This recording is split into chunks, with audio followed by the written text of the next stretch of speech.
You're building an amazing product, you have all the features that you need, everything functions perfectly, and then you release it and people interact with it and they leave. And you're left wondering why. This is precisely why noemica exists. It answers the why question for why your users are doing what they're doing. Allow me to demonstrate. So in this case, I want to run a user research study against noemica itself. And so I begin drafting the study. And the purpose of this study, what I'm hoping to learn is which customer demographic is going to interact and get the most out of noemica. And so I begin by drafting a couple of participant profiles.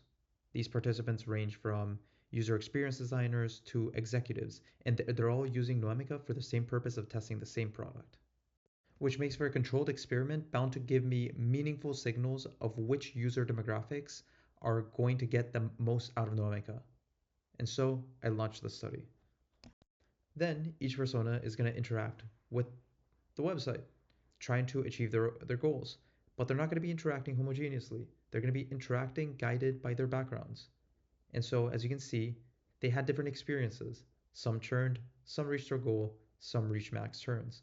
Once it's completed, it basically provides a report through the designer that tells you what lands, what breaks. But I wanted to know more. And so I asked the designer a question that I wanted forwarded to all the participants. And I ask it in the form of a survey where I ask, were you able to launch the study? What was the biggest moment of friction? Will you be back next week? And Marcus stood out. The reason being is that he was not able to launch the study, nor did he seem interested in using noemica next week. So I wanted to dig deeper. I began by looking at his replay to try to get an idea of what he experienced. So I asked him a loaded question, frankly, asking him, what moment made you stop? And he pointed at a specific moment where he reflected and thought to himself, why is he using this? He's an executive. He has many resources at his disposal, and one of them is just talking to a prospect directly. But I wanted to push further and get him to think about the effort it's going to take to actually coordinate with one of his prospects. And eventually he caved in and gave some actually quite interesting feedback, which is that if I were to set expectations for how long this study is going to take to design, he might have continued interacting for a bit longer.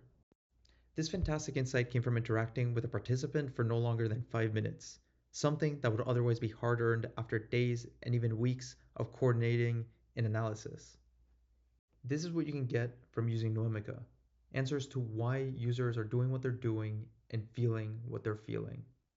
Try it out at noemica.io.